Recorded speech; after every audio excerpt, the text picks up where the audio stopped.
بعض اوقات ٹوٹلی غلط تصورات چل رہے ہوتے ہیں۔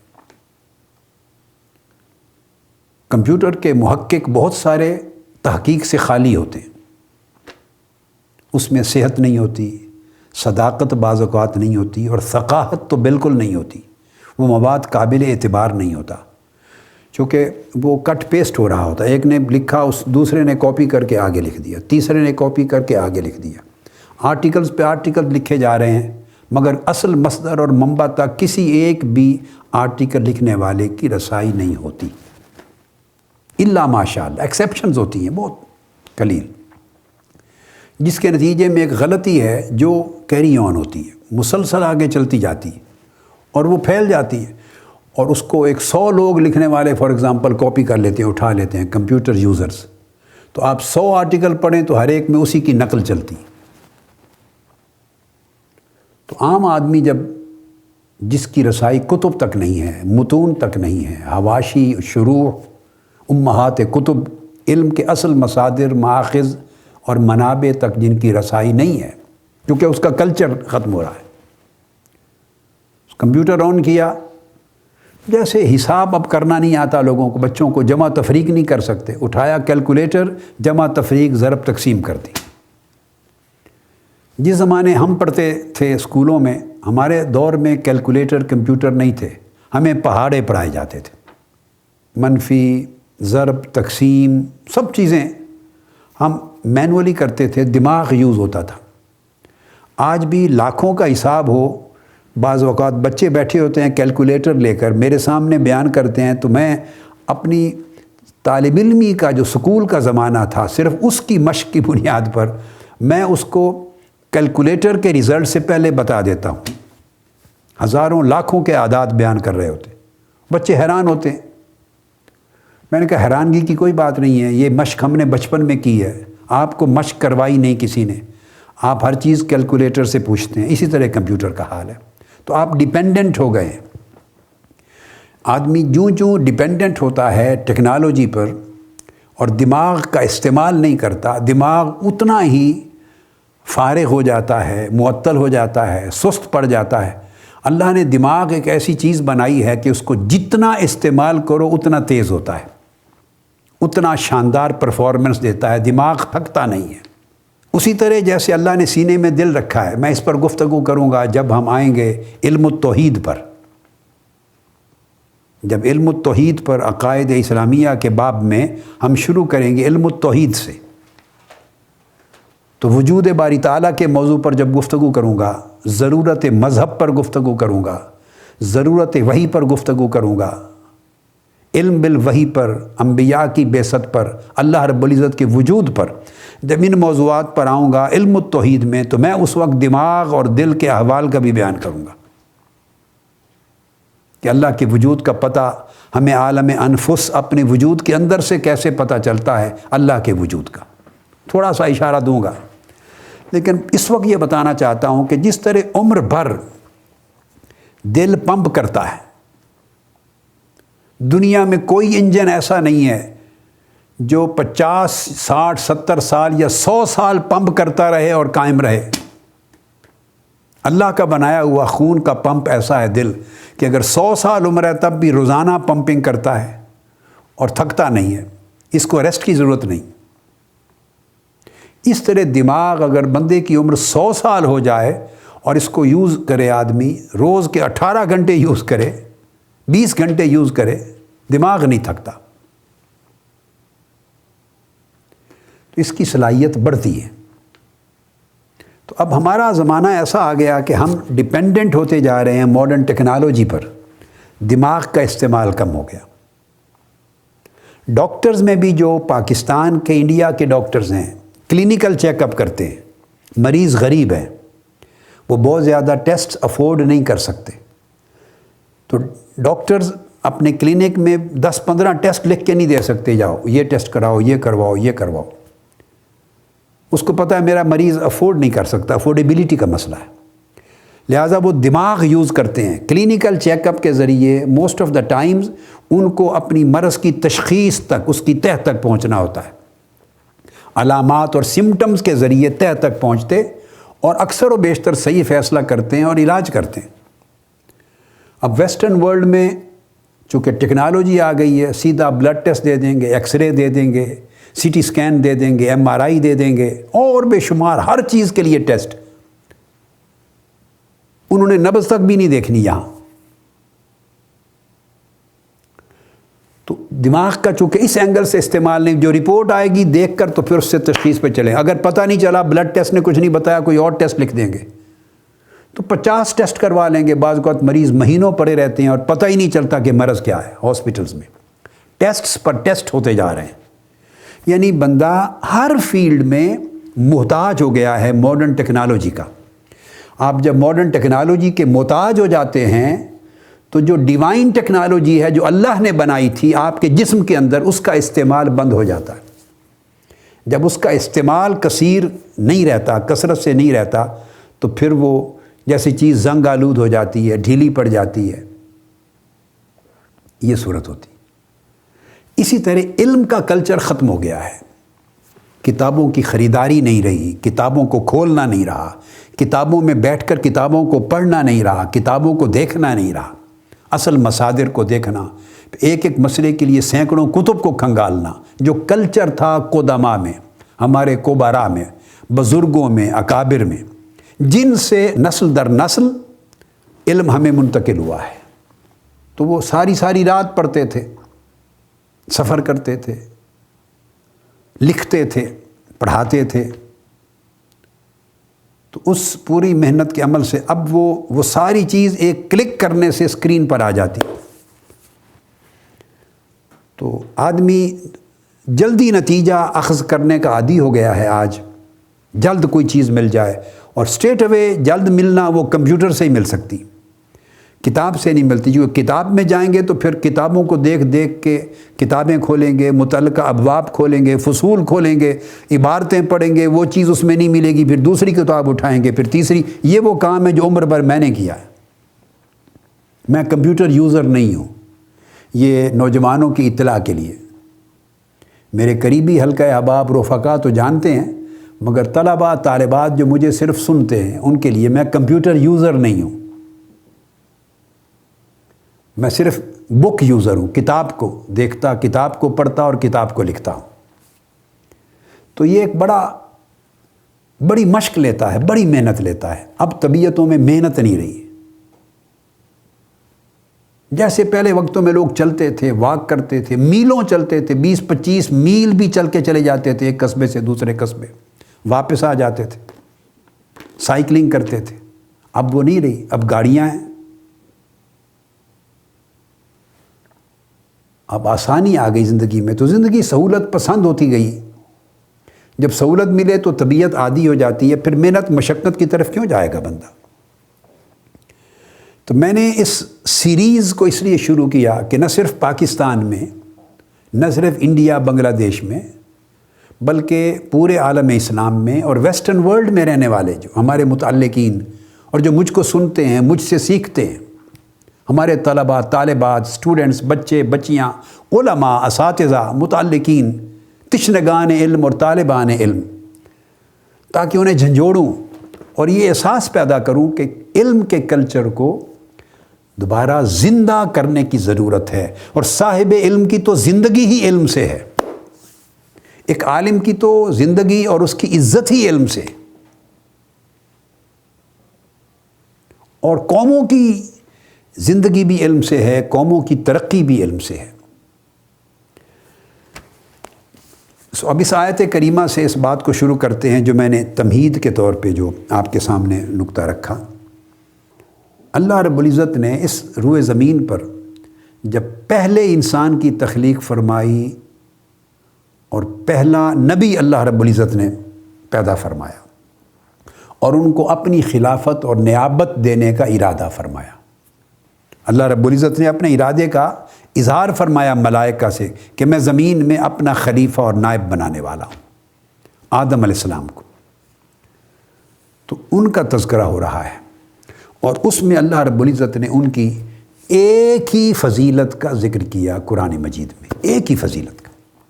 یہ بات توجہ طلب ہے۔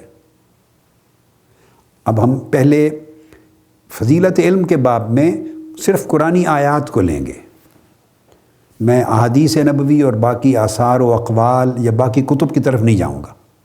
ہم ایک دو نشستوں میں قرآنی آیات میں سے سب آیات نہیں مگر چند ایک ایسی ضروری جو موضوع کے ساتھ بہت ہی مناسبت اور مطابقت رکھتی ہیں، زیادہ ریلیونٹ ہیں، ان کو لے لیں گے۔ اور تفسیر میں نہیں جا رہا ہوں، بلکہ اس اینگل کی صرف وضاحت کروں گا جو ہمارے موضوع سے متعلق ہے۔ تو اللہ رب العزت نے آدم علیہ السلام کی ایک فضیلت کا ذکر فرمایا اور فرمایا وَعَلَّمَ آدَمَ الْأَسْمَاءَ كُلَّهَا۔ اسماء کیا تھے؟ اللہ تعالیٰ نے آدم علیہ السلام کو تمام اشیاء کے نام سکھا دیے۔ صرف نام اسماء نہیں تھے، ما صفات تھے، ما افعال تھے۔ اب ان تفصیلات میں نہیں جا رہا چونکہ میرا موضوع یہ نہیں، میں موضوع کے دائرے میں رہ رہا ہوں، علم۔ تو آپ دیکھیے کہ آدم علیہ السلام کو اپنا خلیفہ اور اپنا نائب بنانے کا سبب اللہ پاک بیان فرما رہے ہیں۔ کیوں بنا رہا ہوں آدم کو علیہ السلام کو اپنا خلیفہ، اپنا نیابت؟ ان کے سر پہ اپنی نیابت کا تاج کیوں سجا رہا ہوں؟ کیا وجہ ہے؟ میں نے آدم کو ایک فضیلت دی ہے، اور وہ فضیلت یہ ہے، ملائکہ سے بیان کیا جا رہا ہے، وہ فضیلت علم ہے۔ طلباء کی توجہ کے لیے، طلباء بھی علم کو آج کے زمانے میں اگر آپ صرف ڈگری کے حصول کے لیے پڑھیں گے تو علم حاصل نہیں ہوگا، علم نہیں آتا۔ علم بڑی پاکیزہ چیز ہے۔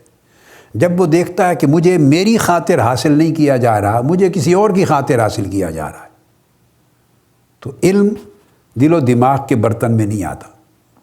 آدمی ڈگری لے لیتا ہے، پیس آف پیپر ہے، ایک ڈاکیومنٹ ہے نوکریوں کے لیے، مگر علم نہیں آتا اور وہ فضیلت علم نہیں ملتی۔ جب ملائکہ نے پوچھا کیوں بنا رہے ہیں آپ اس کو خلیفہ اور نائب؟ ہم تو تیری تسبیح کرتے ہیں، تیرا ذکر کرتے ہیں، تحلیل کرتے ہیں، اللہ اللہ کرتے ہیں، ہر وقت تیری عبادت کرتے ہیں۔ تو ان کا خیال تھا کہ ہم تو ہر وقت اللہ کی تسبیح اور عبادت کرنے والے ہیں، ذکر و عبادت تو ہم مستحق ہیں نیابت اور خلافت کے، تو یہ انسان کو کیوں بنا رہا ہے اللہ پاک اپنا خلیفہ اور نائب؟ اس کا جواب یہ تھا کہ محض عبادت وجہ نیابت نہیں ہے، علم ایسی فضیلت رکھتا ہے کہ یہ بندے کو اللہ کا نائب بناتا ہے۔ تو اس آیت کریمہ سے یہ بات اسٹیبلش ہوئی کہ محض عبادت گزاری نیابت الہیہ کا باعث نہیں بنتی، اور اس عبادت سے اور تسبیح اور ذکر سے افضل ہے علم کی فضیلت، بڑی ہے، اور وہ بندے کو اللہ کی نیابت کا اہل بناتی۔ آف کورس وہ جو علم ہوگا وہ خالی از عبادت نہیں ہوگا، یعنی کمپیئر ہو رہا ہے، عبادت بغیر علم اللہ کی نیابت کے قابل نہیں، اس طرح علم بغیر صالحیت اور بغیر عبادت وہ بھی نیابت کا باعث نہیں بنتا، لیکن علم کی عبادت کے مقابلے میں افضلیت ہے۔ اس لیے اللہ رب العزت نے اس سے قبل ان کی تسبیح کا ذکر کیا کہ ملائکہ نے کہا ہم تسبیح کرتے ہیں تیری، ہم تیری عبادت کرتے ہیں، اللہ اللہ کرتے ہیں، اور آدم علیہ السلام کے ذکر میں علم کا بیان کیا، اور ان کی علم کو، ان کے علم کی برتری کو، علم کی فضیلت کو وجہ نیابت قرار دیا۔ پھر ملائکہ پہ پیش کیا کہ تم بھی بتا دو نام، اگر سچے ہو اپنے خیال میں، تجویز میں۔ تو مطلب یہ تھا کمپیئر کروانا کہ واقعی حضرت آدم علیہ السلام کی فضیلت ہے، برتری ہے علم کے باب میں۔ انہوں نے جواب دیا، دوسری بار پھر علم کا ذکر آتا ہے دوسری آیت میں، قالوا سبحانک لا علم لنا الا ما علمتنا۔ یہاں قرآن مجید میں علم کی نسبت 3 جگہ پر آئی ہے۔ پہلی مرتبہ آدم علیہ السلام کی طرف نسبت ہے، دوسری آیت میں ملائکہ کی طرف نسبت ہے، اور اسی میں آخر پہ اور اگلی آیت میں پھر اللہ رب العزت کی طرف نسبت ہے علم کی۔ تو انہوں نے کہا کہ ہمیں باری تعالیٰ بس وہی کچھ علم ہے جو تو نے عطا کیا، علاوہ اس کے علم نہیں ہے۔ انک انت العلیم الحکیم، بے شک تو ہی بہت علم والا اور حکمت والا ہے۔ پھر اللہ رب العزت فرماتے ہیں الم اقل لکم انی اعلم غیب السماوات والارض واعلم ما تبدون وما کنتم تکتمون۔ کیا میں نے تمہیں نہیں کہا تھا کہ میں علم والا ہوں، میں جانتا ہوں، زیادہ جانتا ہوں آسمانوں اور زمین کے غیب کو، اور میں سب مخفی حقیقتوں کو بھی جانتا ہوں، اور جو تم چھپاتے ہو ظاہر کرتے ہو ان کو بھی جانتا ہوں۔ تو گویا اس آیت کریمہ میں آدم علیہ السلام کی خلافت و نیابت کا ذکر کرتے ہوئے اللہ رب العزت نے فضیلت علم کا بیان کیا ہے۔ طلباء کو، نوجوانوں کو، بیٹوں اور بیٹیوں کو ایک اپنے اندر رغبت، ایک شوق، ایک انسپریشن پیدا کرنی چاہیے اللہ رب العزت کے اس بیان سے کہ علم کو سبب بنایا اللہ رب العزت نے ایک انسان کو اپنا نائب اور خلیفہ بنانے کا۔ علم وجہ نیابت بنا، اتنی بڑی عظمت کی چیز۔ یہ آیت کریمہ جو ابھی جس کی تلاوت ہوئی اور جس پر بیان ہی ہوا، یہ سورہ بقرہ کی آیت نمبر 31 سے 33 تک۔ اب سورہ بقرہ کی آیت نمبر 269 ہے، اس میں علم کے ساتھ ایک اور لفظ استعمال ہوتا ہے، حکمہ۔ علم صحیح ہو تو حکمت کو جنم دیتا ہے، اور کبھی ایسا ہے کہ علم اور حکمت دونوں ساتھ ساتھ چلتے ہیں، یہ ایک دوسرے سے الگ نہیں ہوتے۔ حکمت کے بغیر علم صحیح نہیں ہوتا۔ جو علم حکمت عطا نہ کرے سمجھیں کہ وہ علم کامل نہیں ہے، یہ بڑی امپورٹنٹ بات ہے۔ جس علم سے حکمت جنم نہ لے وہ علم ابھی ناقص ہے، کامل نہیں، اس نے علم ہونے کے تقاضے پورے نہیں کیے۔ اور جس علم کے ساتھ حکمت نہ ہو، یوں بھی کہہ لیں، تو وہ علم ناقص ہے۔ تو علم اور حکمت جڑواں ہیں، انسیپریبل ہیں، باہمی طور پہ انڈسپینسیبل ہیں ایک دوسرے کے لیے۔ حکمت بغیر علم کے جنم نہیں لیتی، اور علم بغیر حکمت کے کامل نہیں ہوتا۔ تو گویا جب حکمت کا ذکر اکیلا آئے تو اس کا مطلب ہے اس میں علم کا کمال ہے، آلریڈی علم کا کمال ہے، چونکہ کمال علم سے حکمت وجود میں آتی۔ تو ارشاد فرمایا اللہ پاک نے، یؤتی الحکمت من یشاء، اللہ تعالیٰ جسے چاہتا ہے حکمت، دانائی عطا فرما دیتا۔ وَمَن یؤت الحکمہ فقد اوتی خیرا کثیرا وما یذکر الا اولو الالباب، اور جس کو حکمت عطا کر دی جائے سمجھے اسے خیر کثیر عطا ہو گئی۔ اور اب اس کمال علم کا، ثمرہ علم کا نتیجہ، علم کا پھل جو حکمت ہے، اس کے لیے فرمایا مگر اس سے صرف وہی لوگ نصیحت حاصل کرتے ہیں جو صاحب عقل و دانش ہیں۔ تو یہاں سے یہ معلوم ہوا کہ علم اور حکمت وہی فائدہ مند ہے جس سے بندے کو تذکر نصیب ہو، جس سے نصیحت حاصل ہو، جس سے دلوں کو ہدایت حاصل ہو۔ جس علم و حکمت سے دلوں کو ہدایت نہ ملے، دلوں کو تذکر نہ ملے، دلوں کو نصیحت نہ ملے، خیر اور شر کا امتیاز بندہ پیدا نہ کر سکے، اللہ کی طرف رغبت اور رجوع پیدا نہ ہو، آخرت کا فکر پیدا نہ ہو، تو سمجھیں وہ علم نہیں ہے، وہ حکمت نہیں ہے، اور وہ بیکار شے ہے۔ اس لیے قرآن مجید نے یذکر، تذکیر کو ساتھ ملا دیا۔ وہ تذکیر اللہ رب العزت کی نشانیوں پر بھی ہے، اللہ رب العزت کے انعامات کی بھی تذکیر ہے، آخرت کی بھی تذکیر ہے، یعنی وہ اللہ کی طرف رجوع دیتی ہے۔ تذکیر اللہ کی معرفت دیتی ہے، اللہ کے قریب کرتی ہے، بندے کو اپنی بندگی کا خیال دلاتی ہے، اور بندے اور رب کے درمیان جو روحانی تعلق ہے اس کو آشکار کرتی ہے۔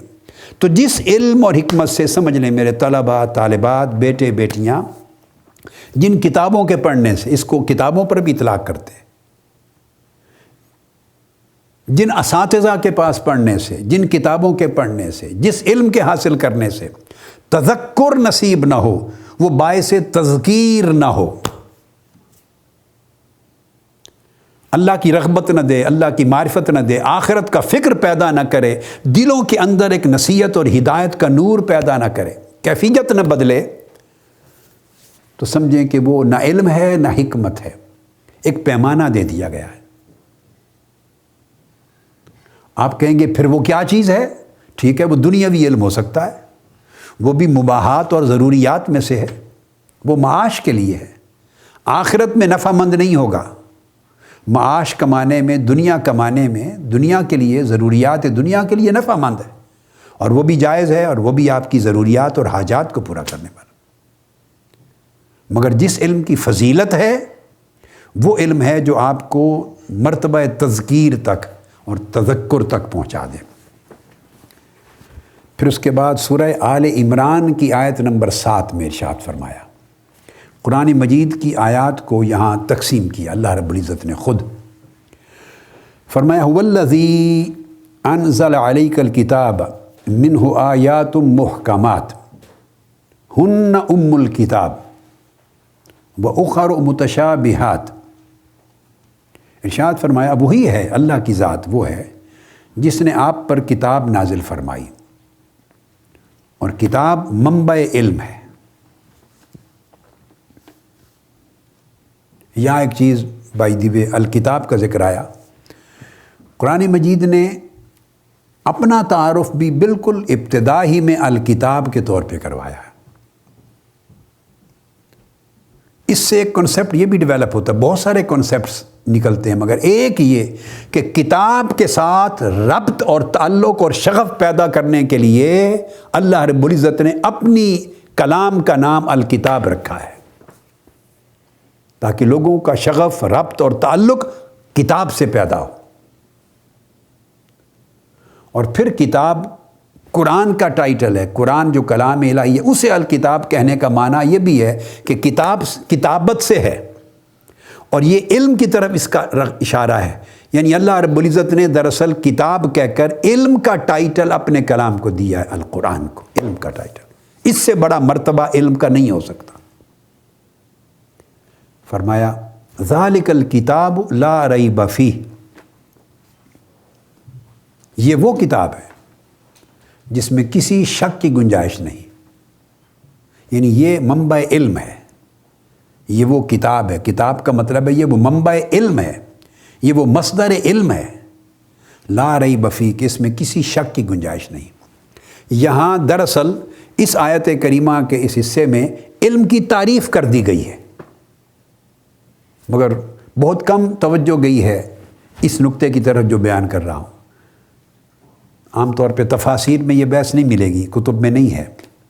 دراصل اس آیت کریمہ میں ذالک الکتاب لا ریب فیہ، یہ وہ کتاب ہے جس میں کسی شک کی گنجائش نہیں۔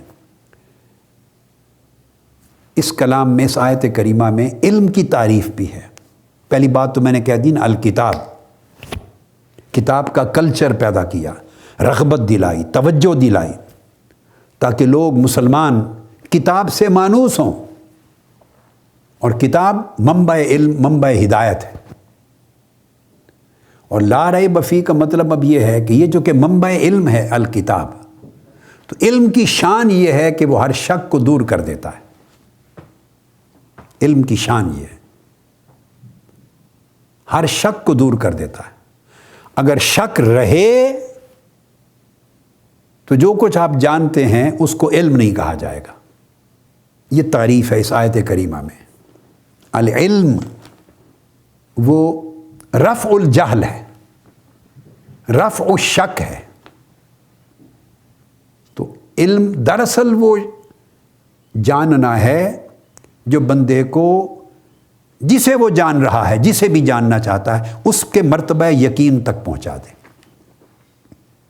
ایک مرتبہ ہے جہل کا، جس میں بالکل آدمی نہیں جانتا، اس کو جہل کہتے ہیں۔ اور جب آدھا جانتا ہے آدھا نہیں جانتا، اس کو شک یا ریب کہتے ہیں۔ کسی چیز کے بارے میں 50-50 ہے، 50% اس کا ذہن کہتا ہے کہ ہاں یہ ہے، 50% کہتا ہے نہیں ہے۔ مثلا قبلے کی سمت آپ معلوم کرنا چاہتے ہیں، یا آپ بالکل جہل میں ہیں، آپ کو پتہ ہی نہیں، یا آپ کو پتہ ہے 50% خیال ہے ادھر ہے، 50% خیال ہے نہیں ہے۔ تو یہ بالکل درمیان میں اگر آپ آ جائیں تو اس کو ریب اور شک کہتے ہیں۔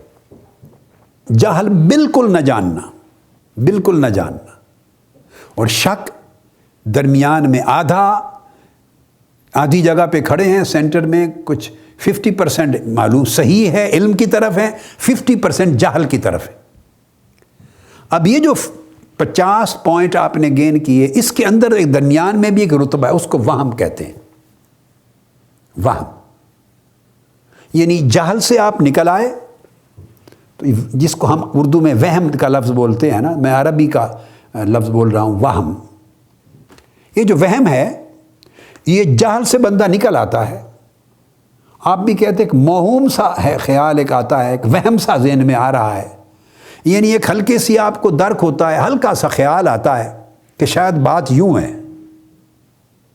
تو اس کیفیت سے نکل آئے ہیں جہاں بالکل سرے سے ہی پتہ نہیں تھا، نہ یوں کا نہ یاں کا، نہ ای نہ آ نہ چی نہ چنا، کچھ بھی پتہ نہیں تھا، ٹوٹل لا ادریت تھی، لا علمی تھی، پھر کچھ پتہ نہیں، وہ تھا جہل۔ اب جہل سے تھوڑا نکلے، ذہن نے، دماغ نے کام کیا، کچھ خیال آیا، بے شاید اس طرح بات ہے، تو وہ وہم ہے۔ خواہ آپ 10% نکل آئے جہل سے، خواہ 20% نکل آئے، خواہ 25%، 30، 33%، 40%، یہ سارا ایریا وہم کا ہے۔ وہم طاقتور ہوتا گیا۔ اگر آپ 50% پہ پہنچ گئے، آدھے بالکل لا علمی کی طرف، جہالت کی طرف، جہل کی طرف جو پہلے پوزیشن تھی جب کچھ معلوم نہ تھا، اور آدھا علم کی طرف، سینٹر میں آ گئے، تو وہ شک ہے۔ تو شک کا مطلب ہے اس کو آدھا خیال جاتا ہے اس طرف ہوں، یہ بات اس طرح ہے، آدھا خیال جاتا ہے یہ بات اس طرح، وہ مرتبہ شک ہے، تو وہ بھی علم نہیں بنا۔ جہل تھا، وہ بھی علم نہ تھا۔ جہل سے نکل آئے، وہم میں آ گئے، وہ بھی علم نہیں ہے۔ وہم سے نکل گئے، شک میں آ گئے، وہ بھی علم نہیں ہے۔ پھر رہ گئے اوپر کے 50%۔ اس اوپر کے 50% میں جب آپ شک کے مرتبے سے آگے نکل گئے، تو آپ کا خیال اور طاقتور ہو گیا اور غالب ہو گیا، اس کو پھر ظن کہتے ہیں، اس کو ظن کہتے ہیں۔ تو ظن بھی ظن ہے، جس کو کہتے ہیں میرا غالب ظن یہ ہے، یعنی غالب خیال یہ ہے، وہ مرتبہ ظن ہے، تب بھی علم نہیں، چونکہ سٹل اس میں 25% ابھی جگہ ہے شک کی، وہم کی۔ 20%، 10%، 30%، 33%، جتنا بھی آپ لے لیں، اوپر کے 50 میں جہاں بھی آپ پھر رہے ہیں، تو وہ ظن کا مرتبہ ہے۔ اور جب آپ 100% پہ پہنچ جائے، 100% یقین ہو گیا کہ یہ چیز اس طرح ہے، تو اگر وہ ادراک اتنا کامل ہو گیا، تو اس کو پھر علم کہتے ہیں۔ تو لہٰذا علم ایک سفر ہے، اور یہ محنت کے بغیر نہیں طے ہوتا۔ یعنی آپ جہل کے حال میں ہوتے ہیں، اور جہل سے نکل کے ایک مرتبے تک پہنچتے ہیں، تو وہ سٹل وہم کہلاتا ہے۔ پھر آگے بڑھتے، سٹرگل کرتے کرتے درمیان میں پہنچتے ہیں، تو شک بنتا ہے۔ پھر سٹرگل کرتے ہیں، مطالعہ کرتے ہیں، تحقیق کرتے ہیں، جستجو کرتے ہیں، تجسس کرتے ہیں، اور اچھی طرح مطالعہ کرتے ہیں، پوچھتے ہیں، تمام ذرائع استعمال کرتے ہیں، تو وہ پھر آپ ظن پر پہنچتے ہیں۔ اور ظن سے بھی نکل کے جب آپ یقین کی جگہ پر پہنچتے ہیں، تو وہ علم کہلاتا ہے۔ تو گویا علم ایسا ادراک ہے، ایک ایسی معرفت ہے جہاں شک کی گنجائش نہیں رہتی، نہ ظن و تخمین کی، نہ شک کی، نہ وہم کی، نہ جال کی۔ اب ہماری حالت کیا ہے؟ ہم میں سے اکثر لوگ ظن کو علم بنائے پھرتے ہیں۔ جو اس کے خیال میں ہے، وہ سمجھتا ہے یہ علم ہے، اس وجہ سے ہر دوسرے کو جاہل کہتا ہے جو اس سے اختلاف کر رہا ہے۔ علم کا کلچر نہ ہونے کی ایک آفت یہ ہے، نقصان یہ ہے، اس کے برے اثرات میں سے ہے ہمارے اہل علم۔ اس میں بہت سے علماء بھی، الا ماشاء اللہ، اہل علم بھی، اساتذہ بھی، طلباء بھی، ایک رجحان، ایک طبیعت بن جاتی ہے۔ جو کچھ وہ بندہ جانتا ہے، جو کچھ میں جانتا ہوں، میں سمجھتا ہوں جو میں جانتا ہوں یہ علم ہے، اور میں نے یہ کبھی اس امر کی تحقیق نہیں کی کہ کیا جاننے کے تمام تقاضے میں نے پورے کر لیے ہیں۔ کہیں ایسا تو نہیں کہ میرا جاننا ابھی مرتبہ وہم میں پھر رہا ہو، کہیں ایسا تو نہیں کہ میرا جاننا کسی چیز کے بارے میں، حقیقت کے بارے میں شک کے رتبے پر ہو؟ کہیں ایسا تو نہیں کہ میں ابھی ظن کے مقام تک پہنچا ہوں اور سٹل اس میں سپیس ہے غلطی کی، ظن کی، شک کی؟ مگر ہم یہ نہیں کرتے، ہم انالائز نہیں کرتے، ہم آنیسٹ نہیں ہیں اپنے ساتھ اور علم کے ساتھ۔ جتنا ہم نے جان لیا، خواہ تھوڑا ایک کتاب میں پڑھا، بس اس کے بعد ہم زور و شور سے بڑے غصے کے ساتھ، جلال کے ساتھ ہم فتویٰ دے دیتے ہیں، ہم سخت کلمات کہہ دیتے ہیں، دوسرے اختلاف کرنے والے کو کبھی کافر کہہ دیتے ہیں، کبھی جاہل کہہ دیتے ہیں، اور ہم نے نہیں دیکھا کہ نہیں، علم کے بڑے مرتبے ہیں، درجے ہیں، گریڈز ہیں، پری ریکویزٹس ہیں، اس کی کنڈیشنز ہیں۔ ممکن ہے میرا جاننا وہ تمام کنڈیشنز کو، پری کنڈیشنز کو، پری ریکویزٹس کو پورا نہ کر رہا ہو، تو کثرت کے ساتھ ایسی آراء ملتی ہیں، رائے، وہ ظن کے مرتبے میں ہوتی ہیں۔ یہ چیزیں جب میں فقہ کے باب پہ آؤں گا، علوم الفقہ میں، تو پھر کئی مثالیں دوں گا کتب فقہ کی، مسائل کی، احکام کی، فتاویٰ کی، کئی مثالیں دوں گا، کیسے بحثیں ہوتی ہیں، رائے ہے، وہ علم نہیں ہے۔ تو پھر میں یہ چیزیں اس وقت سمجھاؤں گا انشاءاللہ۔ آپ گھبرائیے نہیں، میں بڑے بڑے دقیق اور مشکل موضوعات کو بھی لوں گا، لیکن وہ اللہ پاک اس کو آسان فرما کے میری زبان سے ادا کروا دے گا۔ تو سمجھانا مقصود یہ ہے کہ ہمیں دوسرے کو جاہل کہنے یا دوسرے کے کو جہالت تہمت دینے سے قبل سوچنا چاہیے کہ میری تحقیق، میری معلومات، میرا ادراک، میری معرفت کس مرتبے پر ہے، اور اس تک پہنچنے میں کتنا مطالعہ چاہیے، کتنا کمپیریٹیو سٹڈی چاہیے، کتنی مختلف آراء اور تحقیقات کا موازنہ چاہیے، اور اس کی کیا کیا حکم ہیں، علتیں ہیں، مصادر ہیں، اسباب ہیں، دوسروں نے کیسے لیا، اس کو سارا دیکھ کر جب کوئی شک نہ رہے، کوئی شک نہ رہے، گنجائش نہ رہے شک کی، تو پھر وہ ظن سے نکل کے علم تک پہنچتا ہے۔ اب یہ جو میں نے پوری گفتگو کی، یہ ہم اخذ کر سکتے ہیں، سمجھ سکتے ہیں اس آیہ کریمہ سے جو میں نے تلاوت کی، اور یہ آیہ کریمہ سورہ آل عمران کی آیت نمبر 7 ہے، جہاں قرآن مجید کی 2 آیات کو بیان کیا۔ کچھ آیات اللہ پاک نے فرمایا محکمات ہیں اور کچھ متشابہات۔ زیادہ تر آیات قرآن مجید کی محکمات کے ذیل میں آتی اور کچھ متشابہات ہیں۔ محکمات وہ آیات ہیں جو اپنا معنی اب بالکل صاف، ظاہر اور واضح معنی رکھتی ہیں، جس کے سمجھنے میں، معنی کے سمجھنے میں، اس میں جو خطاب الہی ہے اس کے مفہوم اور مراد کو سمجھنے میں قاری کو، قرآن مجید پڑھنے والے کو، متعلم کو، عالم کو کوئی مغالطہ اور شبہ واقع نہیں ہوتا، مغالطہ نہیں لگتا۔ وہ اپنے معنی میں خود اتنی صاف اور واضح ہوتی ہیں، ایکسپلیسٹ ہوتی ہیں، سیلف ایویڈنٹ ہوتی ہیں، اتنی کلیئر ہوتی ہیں، ان کو تو آیات محکمات کہا۔ اب دیکھیے قرآن مجید نے، بات ہو سکتی تھی آیات محکمات و اخر متشابہات، مگر ایسے نہیں، آیات محکمات کہہ کر فرمایا ہن ام الکتاب۔ یہ جو بڑی کلیئر، ایکسپلیسٹ، سیلف ایویڈنٹ معنی رکھنے والی آیات ہیں، یہ ام الکتاب ہیں، یعنی کتاب کی، قرآن کی، علم کی بنیاد ہے۔ یہ کتاب کی بنیاد ہے، علم کی بنیاد ہے، جو علم بالوحی ہے۔ تو دیکھو اس کے اندر اشارہ مل گیا کہ علم کی بنیاد اللہ رب العزت نے ان آیتوں کو فرمایا جن آیتوں کے معنی کو سمجھنے میں بھی اشتباہ نہ ہو، یعنی ظن کی گنجائش نہ رہے، مغالطے کی گنجائش نہ رہے، معنی کے تعین کرنے میں، تعین میں شک اور شبہ نہ رہے۔ یہ محکمات و اخر متشابہات، اور دوسری کئی ایسی آیتیں ہیں جن کے معنی میں کئی احتمال ہیں اور اشتباہ رکھتی ہیں۔ تو جب آدمی ان کو پڑھتا ہے، سنتا ہے اور ان کا معنی سمجھتا ہے تو وہ یہ سمجھ لیتا ہے کہ اس کا یہ معنی ہے، حالانکہ اس لفظ کا ایک اور معنی بھی تھا، تو وہ اور معنی مراد لیا جانا چاہیے تھا۔ تو کئی معنی کا احتمال ہوتا ہے، اشتباہ واقع ہوتا ہے، تو بندہ سمجھنے میں غلطی کر لیتا ہے۔ یہ پہلے زمانوں میں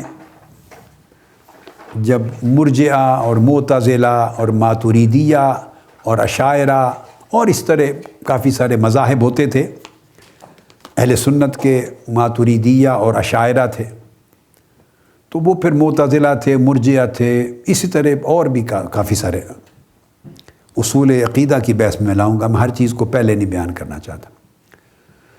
تو وہ پھر آیات کے متشابہات کے معنی کے تعین میں مغالطے ہوتے، بحثیں ہوتی، مناظرے ہوتے، مجادلے ہوتے تھے۔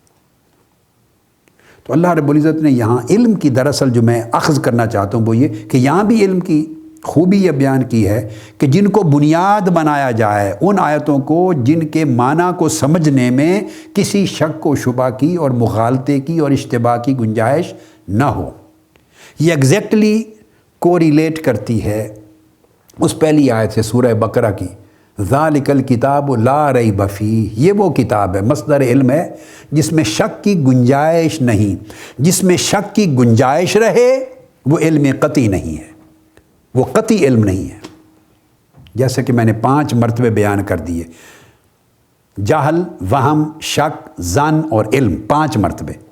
تو اگر اس سے نیچے کسی جگہ پہ ہو تو پھر وہ علم نہیں ہے۔ ایگزیکٹلی یہ آیتوں میں نہیں ہے کوئی شک اور ظن، آیات میں نہیں، فرمایا متشابہات، پڑھنے والے، سننے والے، سمجھنے والے کو شبہ واقع ہو جاتا ہے، اشتباہ ہو جاتا ہے۔ کیوں اشتباہ ہوتا ہے؟ کہ اس آیات کے جو معنی ہیں یا الفاظ کے معنی ایک سے زائد تھے، معنی ایک نہیں تھا، احتمال تھا کئی معنی کا، وہ کچھ اور سمجھ بیٹھا۔ پھر آگے فرمایا فَأَمَّا الَّذِينَ فِي قُلُوبِهِمْ زَيْغٌ فَيَتَّبِعُونَ مَا تَشَابَهَ مِنْهُ ابْتِغَاءَ الْفِتْنَةِ وَابْتِغَاءَ تَأْوِيلِهِ، فرمایا جن لوگوں کے دلوں میں کجی ہے، ٹیڑھا پن ہے، دلوں میں ٹیڑھا پن ہے، کجی ہے، تو وہ صرف متشابہات کی پیروی کرتے ہیں،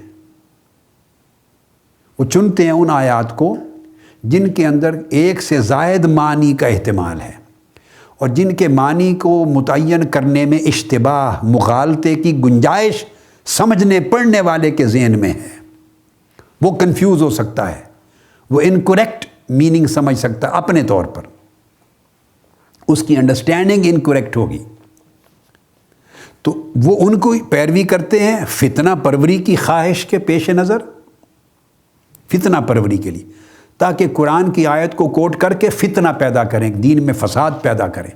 بہت سے لوگ ایسا کرتے ہیں،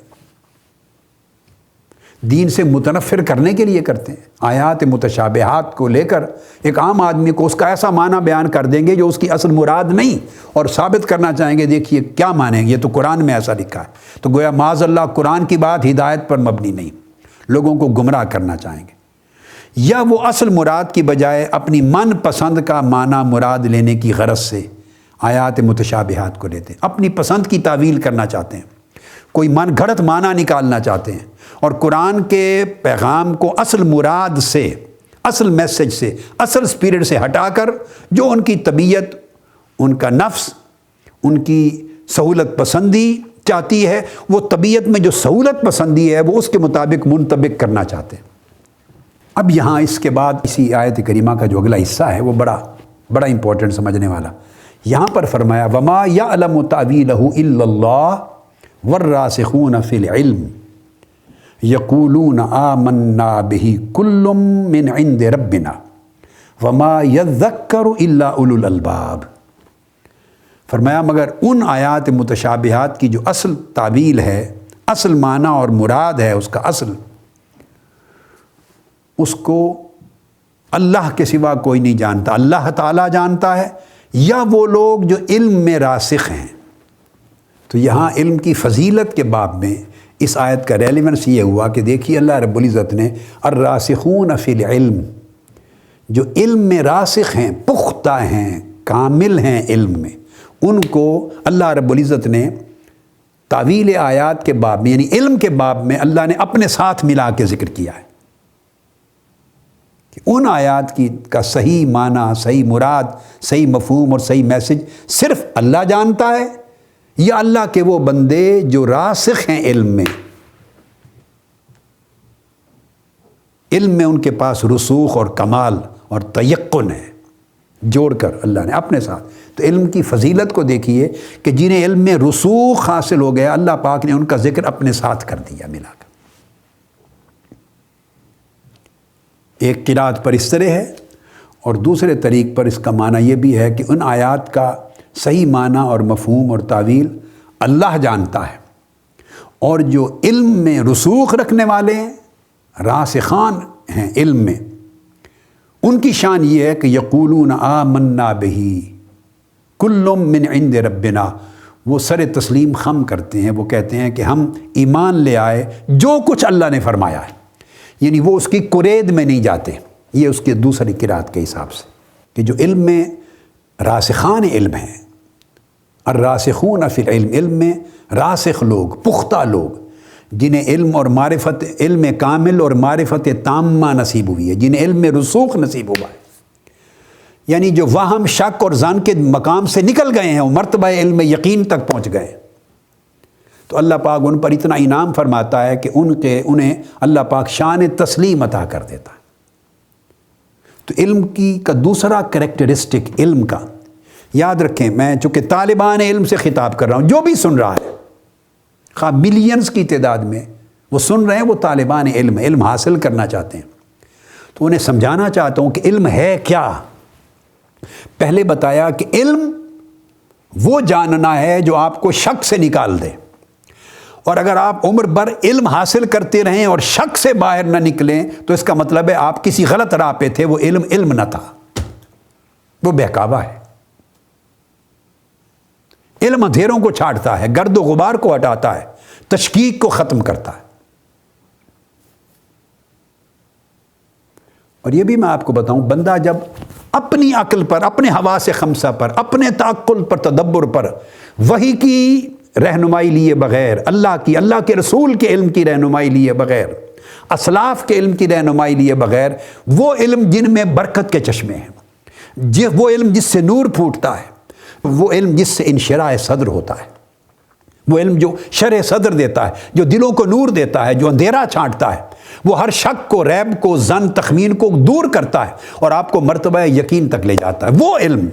وہ علم قرآن کے چشمے سے پھوٹتا ہے، اللہ کی کتاب سے۔ وہ علم صدر نبوت سے پھوٹتا ہے، آقا علیہ السلام کے سینہ اقدس سے، اللہ کے نبی کے کلام سے، وحی الہیہ سے، قرآن و سنت سے پھوٹتا ہے۔ صحابہ کرام، تابعین، اتباع تابعین، سلف صالحین، اولیاء کاملین، وہ جو اس طریق سے چلے، وہ ان کے طریق سے آتا ہے، ان سے ملتا ہے۔ تو جنہوں نے وہ رہنمائی نہیں لی اور خود اپنی عقل سے سوچ کر کسی نتیجے پر پہنچنے کی کوشش کی، انہیں سوائے شک کے کچھ نہیں ملے گا، وہ تشکیک کی گرد میں مبتلا رہیں گے۔ یونان میں جب فلاسفرز نے حقیقت علیہ کو پانے کی کوشش کی کہ الٹیمیٹ ریالٹی کیا ہے، یعنی اللہ خالق، یا وہ تو اس کو الٹیمیٹ ٹروتھ کہہ رہے تھے کہ آخری الٹیمیٹ ریالٹی، ٹروتھ، حقیقت اور سچائی کیا ہے، تو جب اس کے لیے وہ عقل سے سوچ بچار کرنے لگے تو یہ فلسفہ بن گیا۔ تو انہوں نے اپنی ابتدا حسیت سے کی، اس کی میں تفصیل میں بعد میں جاؤں گا، ابھی میں اجمالاً کر رہا ہوں، یعنی جو کچھ حواس خمسہ، آنکھوں سے، کانوں سے، حواس خمسہ سے معلوم ہوا، انہوں نے سمجھا یہی حقائق ہے، یہی حقیقت ہے۔ تو اس طرز کا علم حسیت کہلایا، یہ فلسفہ کی بنیاد تھی۔ پھر ایک سٹیج آئی کہ انہوں نے کہا کہ نہیں، بہت سی چیزیں حواس سے ماوراء ہیں جو پتہ نہیں چلتی، آنکھ نہیں دیکھتی، کان نہیں سنتے، مگر وہ ہیں، زبان نہیں چکھتی، ناک نہیں سونگھتا، ہاتھ نہیں چھوتا، مگر وہ ہیں۔ اس کا مطلب ہے کہ حقیقت صرف حواس سے اس کا ادراک نہیں ہوتا، حقیقت حواس سے ماوراء بھی ہے۔ تو یہ چونکہ خود ایفرٹس کر رہے تھے تو پھر بھٹکتے بھٹکتے فلسفہ یعنی علم اگلے دور میں داخل ہو گیا کہ حسیت ناقص ہے، پھر وہ عقلیت میں آ گئے کہ عقل جس چیز کو جانے سمجھے وہی حقیقت ہے۔ عقل ایک عرصہ سفر کیا عقلیت میں کہ عقل جس کو جانے سمجھے وہی حقیقت ہے۔ پھر یہ راز بھی کھل گیا کہ سٹل ہم گمراہی میں ہیں، مغالطے میں ہیں کہ عقل تو محتاج ہے حواس خمسہ کی، آنکھ نہ دیکھے تو عقل تو فیصلہ نہیں کر سکتی، کان سن کے میسج نہ بھیجیں تو عقل فیصلہ نہیں کرتی، زبان چکھ کر اپنا میسج سگنل نہ بھیجیں تو عقل فیصلہ نہیں کر سکتی، ناک سونگھ کر اور ہاتھ چھو کر اپنا سگنل نہ بھیجیں، اپنا پرسیپشن نہ بھیجیں تو عقل فیصلہ نہیں کرتی، تو عقل تو تمام تر حواس کی محتاج ہے۔ تو انہوں نے کہا کہ اس کا مطلب ہے کہ حقیقت پھر معقولات بھی نہیں ہے. عقل جن کا ادراک کرے اسے معقول کہتے ہیں، معقولات. حواس جن کا ادراک کریں وہ محسوسات ہیں. تو کہنے لگے کہ محسوسات بھی حقیقت نہیں، پھر کہنے لگے معقولات بھی حقیقت نہیں. یعنی حواس بھی ذریعہ علم حقیقت نہیں اور عقل بھی علم حقیقت کو حاصل کرنے کا ذریعہ نہیں. تو حیثیت بھی ناکام ہو گئی، عقلیت بھی ناکام ہو گئی. پھر وہ اگلے دور میں داخل ہوئے اور وہ تشکیک کا دور تھا. پھر شک میں پڑ گئے کہ کیا کریں. تشکیک جب آدمی اپنے ذرائع پر اعتماد کر لیتا ہے، اندھا اعتماد، اور رہنمائی علم چشمہ نبوت سے نہیں لیتا، جو علم نبوت کا چشمہ ہے، وحی الہیہ کا چشمہ ہے، اور پھر اس چشمے کے ندی نالے ہیں، دریا ہیں، جن کے ذریعے وہ پانی وہ بہہ کے آیا ہے ہم تک، وہ اسلاف. جب رہنمائی ان سے نہیں لیتا اور اپنے ہی ذاتی ذرائع پر اعتماد کر کے اور محدود کو غیر محدود سمجھتا ہے، اپنی محدود صلاحیتیں ہیں ہماری، ہم اپنی محدود صلاحیت کو جب غیر محدود سمجھ لیں گے تو یہیں سے ٹھوکر کھا گیا انسان، بہک گیا. اس نے محدود کو لامحدود سمجھ لیا، بس اس کا پہلا مقدمہ ہی غلط ہو گیا. اس کے ذرائع لامحدود نہیں تھے اور حقیقت علیہ لامحدود ہے. تو پھر تشکیک میں چلا گیا. پھر اس کے بعد تشکیک کے بعد آگے بھی سفر ہے. صرف میں یہاں تک لانا چاہتا تھا کہ اگر یہ علم نبوت ہے، علم بالوحی ہے، اگر اس پر اعتماد اور بھروسہ نہ ہو اور اس سے اکتساب فیض نہ کرے تو آدمی شک کی گرد میں گم ہو جاتا ہے. تو اللہ رب العزت نے فرمایا، اس لیے لفظ استعمال کیا الراسخون فی العلم. علم وہ نفع دیتا ہے جو رسوخ کے مرتبے تک پہنچے. تو رسوخ فی العلم، علم حاصل ہو جانے کے بعد پھر مرتبہ ہے آخری رسوخ فی العلم. علم میں وہ پہلے ہے، اس لیے فرمایا الراسخون فی العلم، علم میں رسوخ رکھنے والے. اس کا مطلب ہے وہ علم میں داخل ہو چکا ہوا ہے. اور علم میں داخل ہو چکا ہونے کا مطلب یہ ہے کہ ظن سے نکل چکا ہے، شک سے نکل چکا ہے، وہم سے نکل چکا ہے. یعنی دائرہ علم میں داخل ہو چکا ہے اس کا جاننا، اس کی معرفت، اس کا ادراک. تو مرتبہ علم پر ہے. لیکن پھر فرمایا ہر شخص جو مرتبہ علم میں ہے وہ راسخ فی العلم نہیں ہے. عالم ہو کر بھی راسخ فی العلم، ہر عالم راسخ فی العلم نہیں. تو یہ اشارہ ہوا قرآن مجید کی اس آیہ کریمہ کی طرف، وَفَوْقَ كُلِّ ذِي عِلْمٍ عَلِيمٍ، ہر علم والے کے اوپر ایک علم والا ہے. تو دونوں کے لیے لفظ علم استعمال کیا، فوق کل ذی علم، ہر علم والے پر. تو ہے ذی علم، اہل علم، مگر ہر اہل علم کے اوپر ایک علیم ہے. تو وہ یعنی کمال علم کے پھر درجات ہیں. تو یہاں فرمایا کہ الراسخون فی العلم. اور خوبی کیا ہے، جب علم میں رسوخ ہو جائے تو یقولون آمنا بہ کل من عند ربنا. تو علم میں رسوخ کی علامت ہے.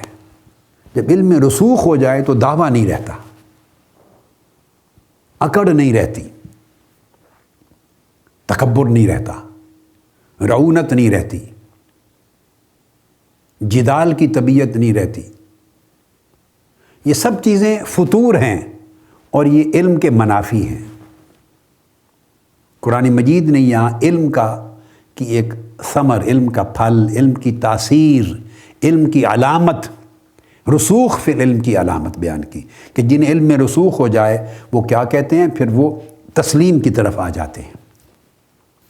ان کی طبیعت میں تسلیم آ جاتی ہے، نہ انکار رہتا ہے، نہ تشکیک، نہ جہل، نہ ظن، مگر ایٹ دا سیم ٹائم وہ راسخون فی العلم میں اگر شامل ہو جائیں تو جیسے اوپر فرمایا آیت کریمہ میں جو سورہ بقرہ کی میں نے 269 تھی کہ اس کا تذکر آتا ہے، نصیحت ملتی ہے، دلوں کو ہدایت ملتی ہے.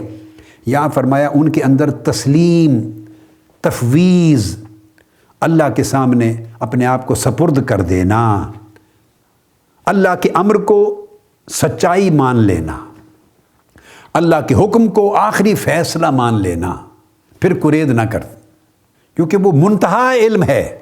جو چیز وحی الہی سے ثابت ہو گئی، قرآن سے ثابت ہو گئی، عقل کی سمجھ میں آ رہا ہے یا نہیں. جو راسخ ہے علم میں وہ وہاں ٹکر نہیں مارتا.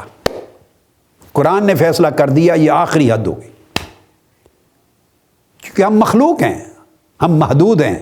ہمارے حواس, ہمارا علم, ہمارا وجدان, ہمارے ذرائع سارے محدود ہیں, ناقص ہیں. مگر اب اس طرف سے علم آ گیا جو کامل بنانے والا ہے, جو خالق ہے علم کا, جو ہر چیزوں کی خاصیت سے واقف نہیں بلکہ ہر شے کو بھی اور ہر شے کی خاصیت کو بھی پیدا کرنے والا ہے. وہ خالق اور صانع ہے جس نے ہر شے کو اس کی ماہیت دی ہے, ہر شے کو اس کی خاصیت دی ہے, ہر شے کو شے بنایا ہے, ہر شے کو خواص دی ہیں, صفات دی ہیں, ہر شے کی حقیقت بنائی ہے. وہ جو خالق کل ہے اب اس نے بتا دیا, یعنی قرآن میں آ گیا اور رسول علیہ الصلوۃ والسلام کی زبان اقدس سے آ گیا. تو جو چیز قرآن اور حدیث سے ثابت ہو جائے, آپ کا عقل, فہم, فکر, تدبر, بصیرت, تجربہ, وٹ ایور, وہ اس کو مانتا ہے یا نہیں مانتا, یا شک کرتا ہے, یا اس کی سمجھ میں بات آ رہی ہے یا نہیں, وہ ہر چیز کو چھوڑ دیں. وہ جان لے کہ میرے سمجھنے میں غلطی ہے, میرے علم میں محدودیت ہے, میرے فہم میں محدودیت ہے, میں ابھی نیچے مرتبہ علم تک نہیں پہنچا. حق بات وہ ہے جو اللہ نے فرما دی, اللہ کے رسول نے فرما دی, جو قرآن سنت سے ثابت ہو جائے. اس سے بڑی دانش نہیں ہے کوئی. تو وہ پھر کل من عند ربنا, سب کچھ اللہ کے رب کی طرف سے جیسے ہے. پھر وہ اس میں بحث نہیں کرتے, تکرار نہیں کرتے, وہ اس کی کیفیت میں, ماہیت میں, عینیت میں, فوقیت میں, تحتیت میں نہیں جاتے. اللہ کیسے ہے, اللہ کہاں پر ہے, وہ کس سے اوپر ہے, کس کے نیچے ہے, کس سمت میں ہے, کس در ہے. نہ وہ عینیت میں جاتے ہیں, نہ وہ جہت میں جاتے ہیں, نہ وہ فوقیت میں جاتے ہیں, نہ تحتیت میں جاتے ہیں, نہ تشبیہ میں جاتے ہیں, نہ تمثیل میں جاتے ہیں. وہ ساری چیزوں سے ماورا کہتے ہیں. اس نے جیسا فرما دیا ہے بس ویسے ہے, ہماری عقل سمجھنے سے قاصر ہے. یہ ایمان ایسی تسلیم کی شان پیدا کر دیتا. تو مومن کے لیے علم کا مرتبہ یہ ہے کہ جیسے اللہ کا فرمان ہو مان لے, جہاں تک عقل جائے الجھائے بغیر, شک میں مبتلا ہوئے بغیر, بس وہاں تک جائے جہاں دیکھے کہ اب عقل ایسے لرز رہی ہے, تشکیک میں مبتلا ہو رہی ہے, اس کی سمجھ میں نہیں آ رہا, عین و کیف میں پڑ رہی ہے, کیسے کیوں ان چکروں میں پڑ رہی ہے. وہاں عقل کو کہے کہ بس تیری چھٹی, اب آرام سے بیٹھ جا, اب امر الہی ہے, وہ علم کامل ہے, وہ حق ہے, وہ سچ ہے, وہاں سر تسلیم خم کر دے. یہ علم میں رسوخ کی شان ہے. یہ تمام طلبہ آج کے دور کے مادیت نے بڑے فتنے پیدا کیے ہیں, ذہنوں کو متاثر کیا ہے. اور یاد رکھ لیں, عقل کی لامحدودیت کا خیال سب سے بڑا فتنہ ہے, بندے کو ایمان سے محروم کر دیتا ہے. عقل بھئی ہمارے اس دماغ میں ہی ہے نا, یہی سوچتی ہے, اور دماغ کا کارخانہ ہماری کھوپڑی کے اندر ہی ہے نا, سر کے اندر ہے, ہمارے بدن کا حصہ ہے, اور بدن ہماری شخصیت کا حصہ ہے. ہم سارا کا سارا ہی محدود ہیں. سو ہماری ہر صلاحیت محدود ہے, ہر عضو محدود ہے, اس کی ہر صلاحیت محدود ہے, اس کی صلاحیت کی ساری حدود لمیٹڈ ہے, ایک اینڈ ہے ان کا, ختم ہو جاتی. تو محدود لا محدود کا ادراک اور احاطہ نہیں کر سکتا. عمر بھر تالاب میں رہنے والے سمندر کا تصور نہیں کر سکتے. عمر بھر تالاب میں رہنے والے سمندر کا تصور نہیں کر سکتے. بند غار میں رہنے والے کھلی دنیا کا تصور نہیں کر سکتے. عمر بھر اندھیرے میں رہنے والے روشن دنیا کا, نور کا, روشنی کا تصور نہیں کر سکتے. یہ ہمارے سارے علم جو ہیں ان کا تعلق ہماری طباع سے ہے, طبیعتوں سے ہے, ہمارے اعضاء کی صلاحیتوں سے ہے, ہماری محدود ادراکات کی استعداد کے ساتھ ہے. ہمیں سمجھنا چاہیے جب ہم لامحدود کے بارے میں فیصلہ محدود عقل سے فہم سے کرنا چاہیں گے, یہ بات بے عقلی ہوگی, یہ عقل نہیں ہے. اس لیے بار بار قرآن مجید میں یہاں وما یذکر الا اولو الالباب, اور یہ نصیحت صرف اہل دانش کو ہی نصیب ہوتی ہے. تو یعنی دانش یہی ہے. غالباً اکبر الہ آبادی کا شعر ہے, ہر ایک بات پہ کہتا تھا من نمی دانم. ہر ایک بات پہ کہتا تھا من نمی دانم, یعنی میں نہیں جانتا.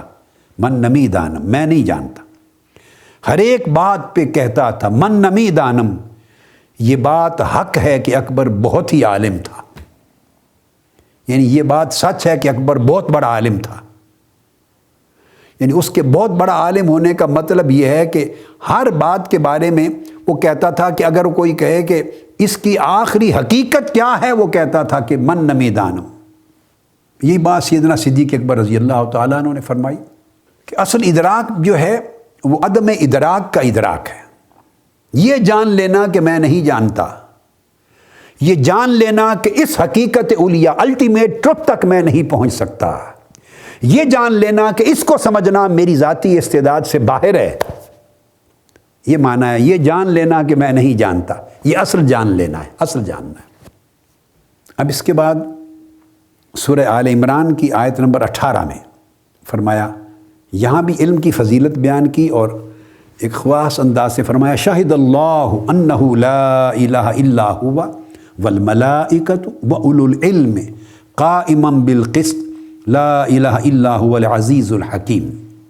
یہاں اللہ رب العزت نے اپنی شہادت دی، اپنی الوہیت کی، وحدانیت کی، کہ وہ وحدہ لا شریک ہے، کوئی اور معبود نہیں اس کے سوا، اس کی شہادت دی، اور شہادت میں اپنی الوہیت پر، وحدانیت پر گواہی دینے میں اپنا ذکر، ملائکہ کا ذکر اور اولو العلم کا ذکر اکٹھا کر دیا، اہل علم کو اپنے ساتھ اور ملائکہ کے ساتھ ملا کر بیان کیا۔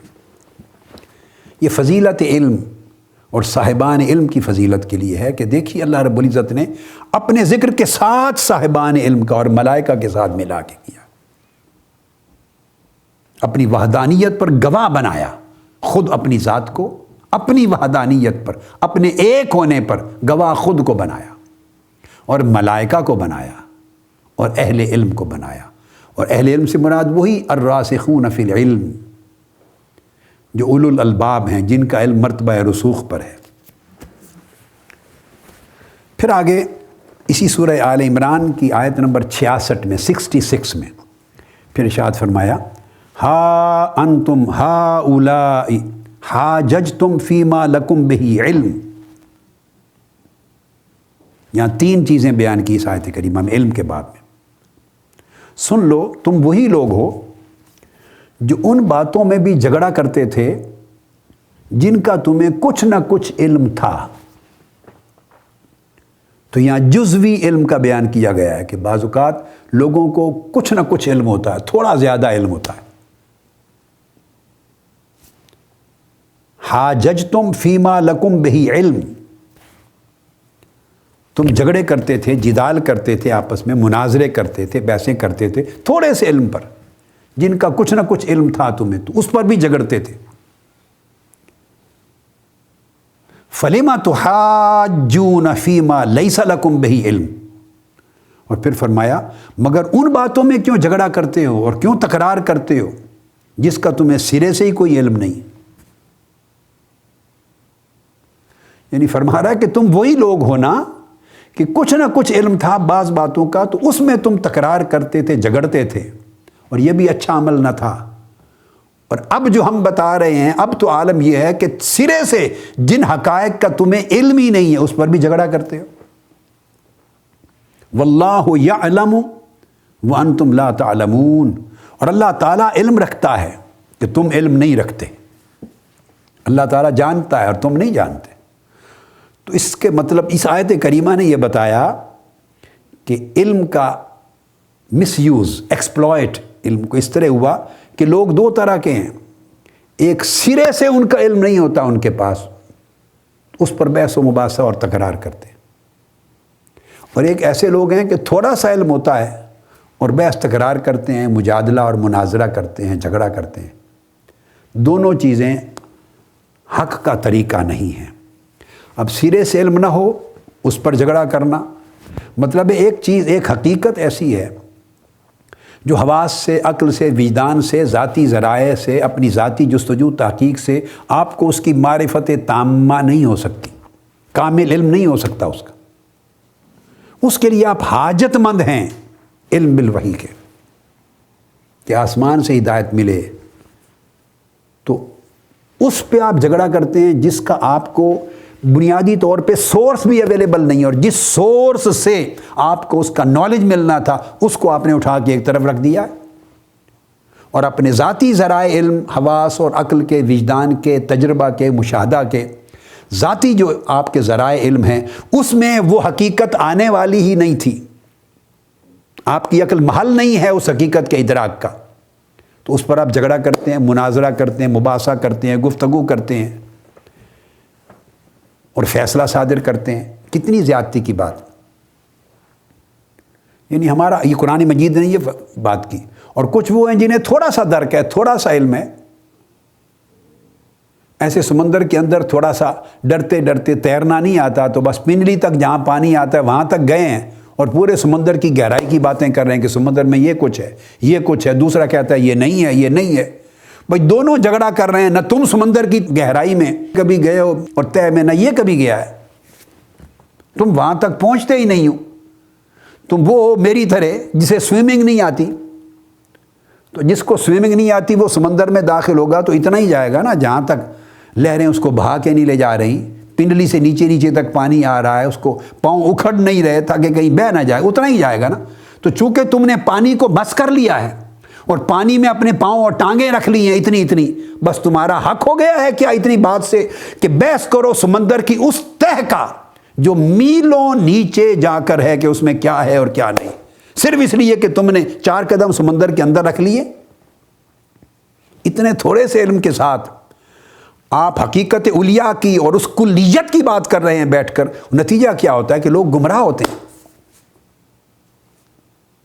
آپ چیلنج کر رہے ہیں اس حقیقت کو اور اس کے اوپر طرح طرح کی باتیں کر رہے ہیں کہ جس کو آپ کو ہوا ہی نہیں لگی، جس کی آپ اس ذریعے کو بھی نہیں چھوا آپ نے جس ذریعے سے اس کا علم ہونا تھا۔ ہمارے ہاں کیمسٹری کا جو اسکالر ہے، عالم ہے، وہ فزکس پہ کبھی بحث نہیں کرتا، فزکس کا پروفیسر وہ بیالوجی پر کبھی بحث نہیں کرے گا،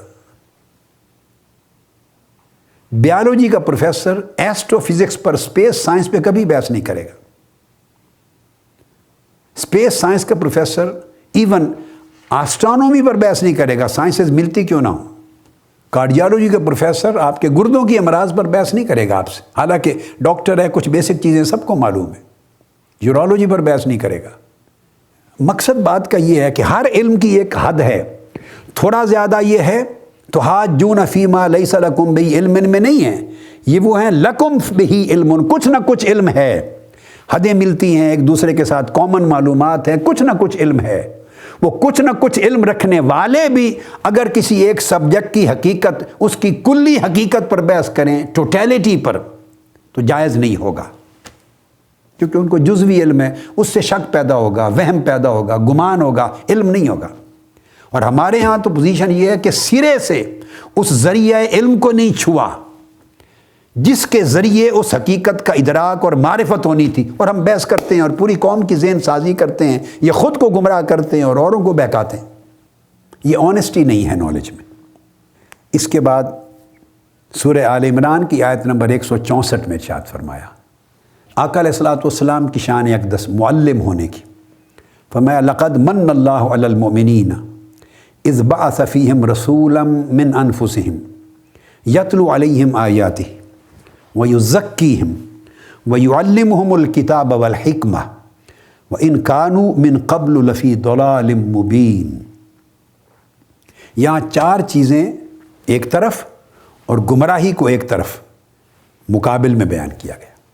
گویا دلالت اور گمراہی کا مقابلہ ہوتا ہے ہدایت کے ساتھ، یہ ہدایت کے مد مقابل گمراہی ہے، جیسے علم کے مد مقابل جہالت ہے، تو ہدایت کے مد مقابل دلالت ہے، گمراہی۔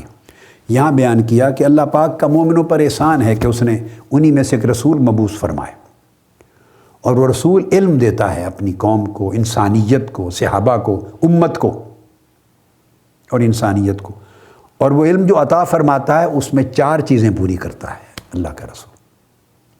تو یہاں سے پتہ چلتا ہے کہ علم حق اور علم صحیح اور علم کامل وہ 4 شرائط پورا کیے بغیر حاصل نہیں ہوتا۔ یہ تمام طلباء، متعلمین، میرے سننے والے، سامعین، ناظرین، اساتذہ علماء سب کے کام کے لیے ضروری توجہ کریں اور اپنی اپروچ میں چینج کریں، ویژن میں چینج کریں، تبدیلی لائیں۔ فرمایا کہ وہ رسول کیا کرتے ہیں؟ یتلو علیہم آیاتہ، سب سے پہلے ان پر اللہ کی آیتوں کو تلاوت کرتے ہیں، ویزکیہم، پھر ان کے نفوذ کا تزکیہ فرماتے ہیں، صفائی فرماتے ہیں، ویعلمہم الکتاب، اس کے بعد کتاب کا علم عطا کرتے ہیں، والحکمہ، پھر دانش اور حکمت عطا فرماتے ہیں۔ 4 چیزیں فرمائیں۔ یہ آقا علیہ الصلوۃ والسلام معلم اول ہیں خلق میں، مخلوق میں، اور اللہ رب العزت معلم حقیقی ہے۔ اس امت میں معلم اول آقا علیہ الصلوۃ والسلام ہے، ہماری امت محمدی میں۔ تو سب سے پہلے قرآن کی آیتیں تلاوت کرتے ہیں، کیوں؟ کہ قرآن نور ہے، ہم اندھیرے میں ہیں، جب قرآن کی تلاوت ہوگی تو اس سے نور پھیلے گا،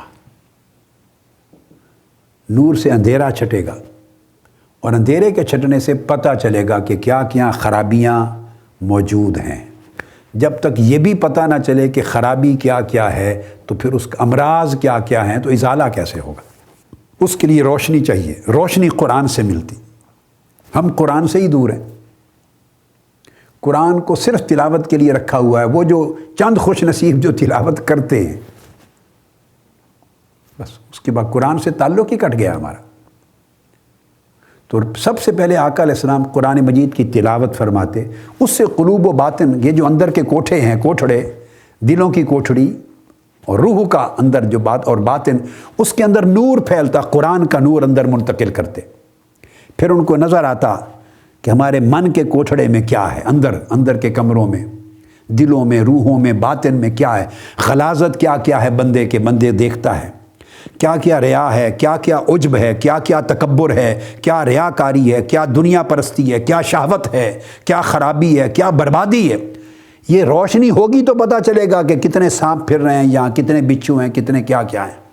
اندھیرے میں سب کچھ ڈس جائے گا، آپ کو تو پتہ ہی نہیں کہ کیا تھا، پاؤں رکھتے چلے جائیں گے، گڑا ہوگا گر جائیں گے۔ روشنی ہوگی تو پتہ چلے گا کیا ہے، جگہ چلنے کے قابل ہے یا نہیں۔ تو یتلو علیہم آیاتہ، تو قرآن کی تلاوت کرتے تاکہ نور پھیلے، دکھائی دے۔ جب دکھائی دیتا پھر ان کے اندر ایک تشویش لاحق ہو جاتی، اوہ یہ کچھ کیفیت ہے، تو مجھے تو اپنی صفائی چاہیے، یہ امراض ہیں، مجھے تو ان کا علاج چاہیے، یہ پرابلم ہے، مجھے ان کا ازالہ چاہیے۔ جب پیدا ہوتی روشنی، اس سے ادراک ہوتا، معلوم ہوتا، پتہ چلتا، تو تب تشویش لاحق ہوتی، اور علاج کے لیے دل راغب ہوتا، ایک شوق پیدا ہوتا، ایک ہمت پیدا ہوتی، ایک ارادہ قائم ہو جاتا۔ تو پھر جب ان کے اندر شوق پیدا کر لیں، وَيُزَكِّيهِمْ، تو پھر آقا علیہ السلام ان کا تزکیہ کرتے ہیں، صفائی کرتے ہیں۔ جب تزکیہ ہو جائے، شوق بھی پیدا ہو جائے، نور بھی آ جائے، شوق پیدا ہو جائے، تزکیہ ہو جائے، تو یعلمہم الکتاب، تب کتاب کا علم عطا کرتے۔ پھر کتاب کا علم نافع بن جاتا ہے۔ تزکیہ نہ ہو، خالی علم ہو تو علم نافع نہیں بنتا، علم فیض رساں نہیں ہوتا، علم برکات نہیں دیتا۔ پھر کتاب کا علم دیتے، والحکمہ، پھر حکمت اور دانائی عطا کرتے۔ ہم اگر علم حاصل کرتے ہیں بغیر تزکیہ نفس کے، بغیر قلب و باطن کی صفائی کے، بغیر نور قرآنی کے، نور باطن کے علم حاصل کرتے ہیں، تو وہ معلومات اور ادراکات اور معلومات ضرور ہیں، مگر وہ ہمیں منزل تک نہیں پہنچائے گا، ہمیں شک، وہم اور ظن کی گردش سے باہر، گرد سے باہر نہیں لے جائے گا۔ یہ ساری چیزیں، تلاوت آیات، تزکیہ نفوس، تعلیم کتاب اور حکمت، یہ ساری چیزیں ملیں تو علم کامل ہوتا ہے، علم صحیح ہوتا ہے۔ جب علم صحیح ہو جائے تو اس کے جواب میں فرمایا، جب تک یہ نہ تھا، یہ چاروں چیزیں نہیں ملی تھیں، ان کانوا من قبل لفی ضلال مبین، تو پھر رسول صلی اللہ علیہ وسلم کی آمد اور ان کے اس فریضے کی ادائیگی سے قبل تم کھلی گمراہی میں تھے۔ تو گمراہی اندھیرے کا نام ہے اور علم نور کا نام ہے، اور علم ان 4 کنڈیشنز کو فلفل کرنے سے علم صحیح بنتا ہے۔ یہ 4 کام ہوئے، قرآن کا نور ملا، تزکیہ نفوس سے قلب و باطن کی صفائی ہوئی، اس میں علم کتاب آیا، اور اس میں حکمت اور دانائی آئی، اور حکمت سے مراد سنت بھی ہے۔ لفظ الحکمہ قرآن مجید میں اور صحابہ کرام کی زبان سے سنت رسول کے بارے میں بھی استعمال ہوتا، کہ قرآن اور سنت دو چشمے ہیں علم صحیح کے، تو یہ چاروں ملیں تو پھر یہ گمراہی ختم ہوتی ہے، دلالت ختم ہوتی ہے جس کو ہم ضلالت کہتے ہیں، اور تب جا کر پوری کامل خیر نصیب ہوتی۔ وَلَوْلَا فَضْلُ اللَّهِ عَلَيْكَ وَرَحْمَتُهُ لَهَمَّتْ طَائِفَةٌ مِّنْهُمْ أَن يُضِلُّوكَ۔ اے حبیب صلی اللہ علیہ وسلم، اگر آپ پر اللہ کا فضل اور اس کی رحمت نہ ہوتی، یہ بڑی امپورٹنٹ چیز ہے، شاید آج کی ہم جو نشست ہے یہاں پر ختم کر دیں۔ اگر آپ پر اللہ رب العزت کا فضل اور رحمت نہ ہوتی تو لَهَمَّتْ طَائِفَةٌ مِّنْهُمْ، تو ان میں سے ایک گروہ، ان لوگوں میں سے ایک گروہ ایسا تھا دھوکہ دینے والوں کا جو طے کر چکا تھا، پورا وثوق کے ساتھ انہوں نے اپنا ارادہ بنا لیا تھا، پختگی کے ساتھ ٹھوس عزم کر لیا تھا کہ معاذ اللہ آپ کو بہکا دیں، پھسلا دیں اور غلط فیصلہ کروا دیں آپ سے۔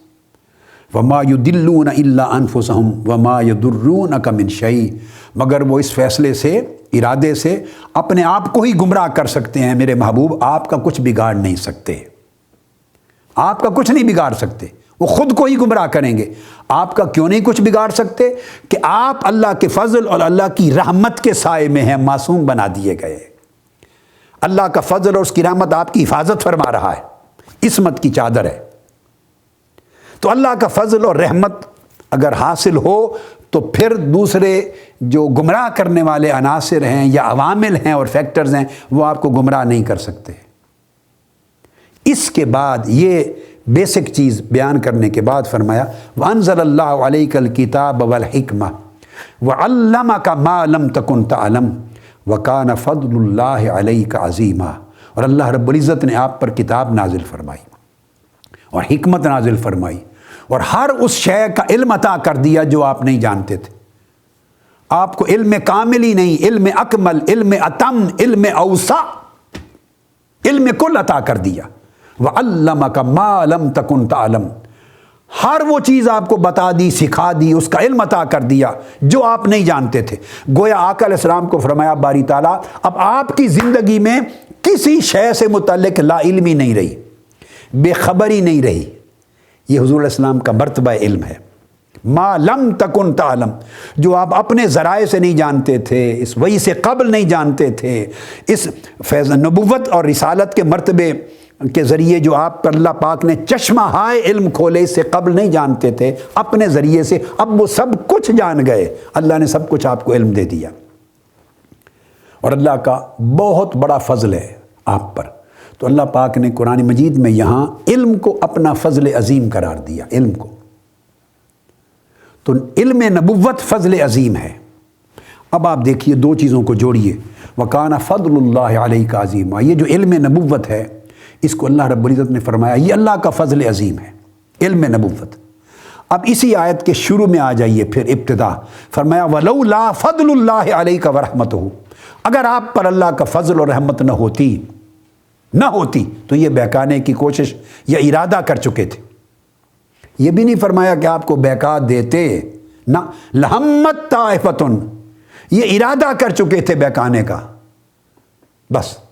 تو اب یہاں اول اور آخر اس آیت کا جوڑیں تو اس کا مطلب یہ ہوا کہ اگر اللہ کا فضل اور رحمت ساتھ ہو تو پھر صاحب علم بہکتا نہیں ہے، صاحب علم پھسلتا نہیں ہے، صاحب علم ٹھوکر نہیں کھاتا، صاحب علم گمراہ نہیں ہوتا۔ تو گویا علم کی حفاظت اللہ کا فضل اور اس کی رحمت کرتی۔ تو گویا یہاں اشارہ اس طرف کیا کہ صاحبان علم اپنے علم پر بھروسہ نہ کریں، تکیہ نہ کریں، تواضع اختیار کریں، عاجزی اختیار کریں، اللہ کی بندگی اور ابدیت پر بھروسہ کریں، اور طالب رہیں اللہ کے فضل و رحمت کے۔ جب اللہ کے فضل و رحمت کے آگے جھکے رہیں گے اور اللہ کی رحمت پہ بھروسہ کریں گے اور اللہ کے فضل کی طرف رجوع رکھیں گے، اور اللہ کا فضل اور اللہ کی رحمت ان پر محیط ہوگا، خیمہ زن ہوگا، ان کا احاطہ کرے گا، ان کی حفاظت کرے گا، تو علم پھر آپ کو بہکنے نہیں دے گا، اور بڑی بڑی غلط کتابوں کے حملے، غلط اہل علم کے حملے، غلط دلائل کے حملے، غلط بحثوں کے حملے، غلط اشارات اور غلط دلائل اور غلط براہین اور غلط مشاہدات، یہ سب کچھ مل کر بھی آپ کو لرزاں نہیں کریں گے، بہکائیں گے نہیں، گمراہ نہیں کریں گے۔ اشارہ اس امر کی طرف ہے کہ ضروری نہیں جو دلیل ملی تو دلیل سے آپ کو علم صحیح مل جائے، نہیں، دلیل غلط بھی کر دیتی۔ تو جو آپ کو بہکانے کے اثرات ہیں، فیکٹرز ہیں جو آپ پہ اثر انداز ہوتے ہیں، گمراہ کر دیتے ہیں، بندہ بھٹک جاتا ہے، وہ موجود ہیں۔ جب وہ عہد رسالت مآب میں موجود تھے تو آج کیوں نہیں موجود؟ آج تو اس سے بھی زیادہ موجود ہیں۔ قرآن کہہ رہا ہے نا، لوگ ہیں وہ طرح طرح کی باتیں دلائل دے کر ارادہ کر چکے تھے معاذ اللہ کہ آپ کو بہکا دیں، بہکانے کا ارادہ کر چکے تھے، مگر بہکا نہیں سکتے چونکہ آپ پہلے سے ہی معصوم بنا دیے گئے اللہ کے فضل و رحمت کے اندر۔ اور آخر پہ فرمایا سو علم اگر اللہ کے فضل و رحمت کے ساتھ جڑ جائے تو حفاظت ہوتی ہے، اور فضل و رحمت تکبر سے نہیں آتی، رعونت سے نہیں آتی، جدال سے نہیں آتی، تواضع سے آتی ہے، انکساری سے آتی ہے، بندگی سے آتی ہے، عبادت سے آتی ہے، طاعت سے آتی ہے، علم صالح سے آتی ہے، سجدہ ریزی سے آتی ہے۔ اگر بندہ اللہ کے حضور سجدہ ریز ہو، اس کی مدد، اس کی نصرت اور اس کے فضل و رحمت کا طالب ہو، سائل ہو، منگتا ہو، اور اس کی مدد و نصرت پر بھروسہ کرنے والا ہو، اور عبادت اور اعمال صالحہ کے ذریعے اللہ کی طرف رجوع کرنے والا ہو، تو یہ ساری چیزیں اس کے علم کی حفاظت کر لیتی ہیں، اور دوسرے علوم کے حملے جو ہوتے ہیں اور دلائل کے اور معلومات کے جو اس کو گمراہ کر سکتے ہیں ان سے بچا لیتی ہیں۔ لہٰذا علم آپ کو منزل تک پہنچائے اور علم کامل بنے اور منزل صحیح تک پہنچائے، اس کے لیے لازم ہے کہ سفر علم میں آپ کی حفاظت ہو، علم محفوظ رہے اور عالم بھی محفوظ رہے۔ اور سفر علم میں علم کی حفاظت وہ علم خود نہیں کرتا، وہ اللہ کا فضل اور اللہ کی رحمت کرتی ہے، اور اللہ کے فضل و رحمت کے حصول کے پھر اور ذرائع ساتھ ہونے چاہیے، اللہ کی طاعت، اس کی عبادت، اس کی بندگی، اعمال صالحہ، اخلاق حسنہ، اور تواضع اور انکساری، اور اللہ پر بھروسہ اور توکل اور رجوع الی اللہ اور اخلاص۔ یہ ساری چیزیں مل کر اللہ پاک کے فضل اور رحمت کا سامان مہیا کرتی ہیں جو ہمارا اور ہمارے علم کی حفاظت کرتا ہے۔ تو آج کی جو نشست ہے یہاں پر ختم کرتے ہیں، انشاءاللہ تعالی اگلی نشست اس سے آگے شروع کریں گے۔ وما علینا الا البلاغ۔